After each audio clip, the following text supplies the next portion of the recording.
Hi, good morning once again. Back to Human Gardeners Veranda Talk. I'm sure most of us will not be familiar with the name Budini Mejan.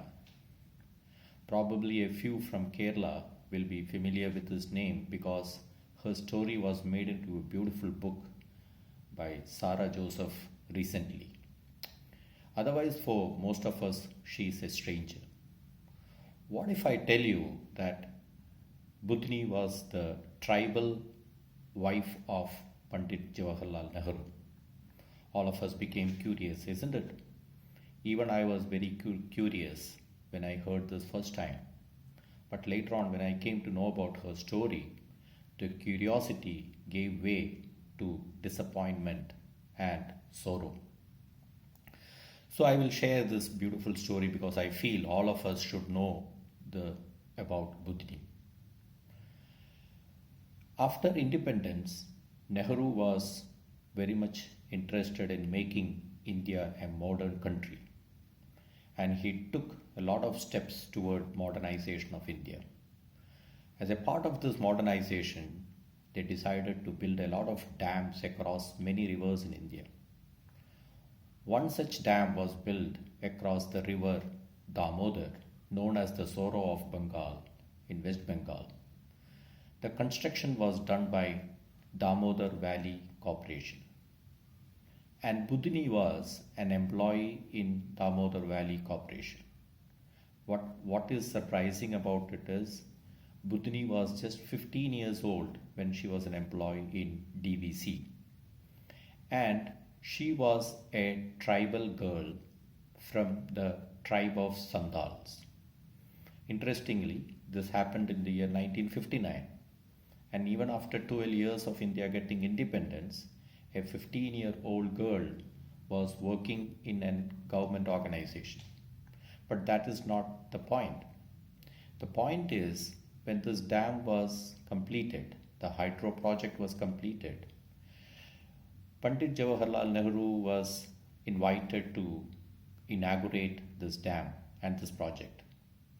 And he arrived. When he came for the inauguration, Budni was selected as the girl who will be welcoming Pandit Jawaharlal Nehru. She was asked to come in her tribal traditional attire, which she did. And when Nehru came, she was asked to garland him with a flower garland.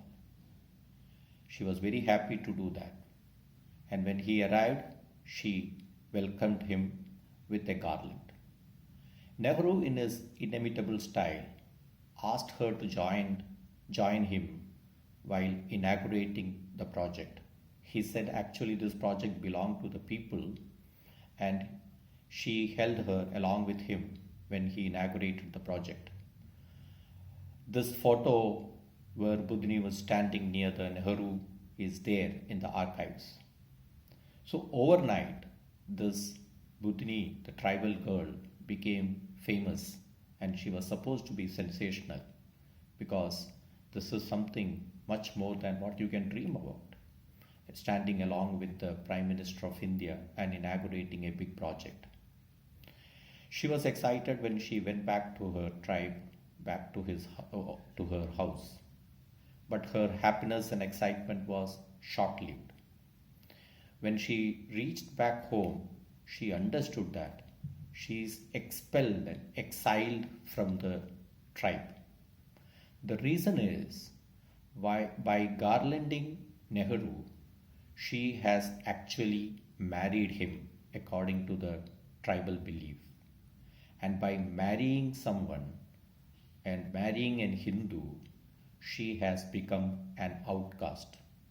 Yes, this actually happened. She was expelled from the village the same day. So she had to run away from the village and stay alone at night. Next day, she was hunted down by the people in Damodar Valley Corporation. This time, it was the turn of the upper caste people. They said, she being a lower caste, how dare she claim that she has married Nehru, who is a Brahmin. So she was asked to run away from Damodar Valley Corporation as well. There was no place for her. She literally started running from pillar to post. Everywhere she went, she was hunted and haunted. At last, a person called Datta, who was much older to her, rescued her and took her along with him. But even them, they were not having a smooth life.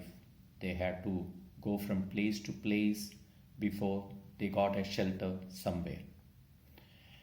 I will not make the story big. This is the gist of what has happened to Budini. And it says that in 1985, her husband, Datta, who rescued her, later became her husband, wrote a letter to Rajiv Gandhi, the then Prime Minister, and he interfered and made arrangements to get her job back in DVC. And when DVC started searching for her, they were not able to find, because after running away from the village was a time wherein she was missing or nobody knew where she is. Now she has become famous because this book has come out and she is still living somewhere in Chhattisgarh, and she is an employee of DVC. But why I want to share this story with all of you is, even after so many years, almost 70 years, we have not improved much from what we heard in the story. It is still the religion and caste which is ruling us.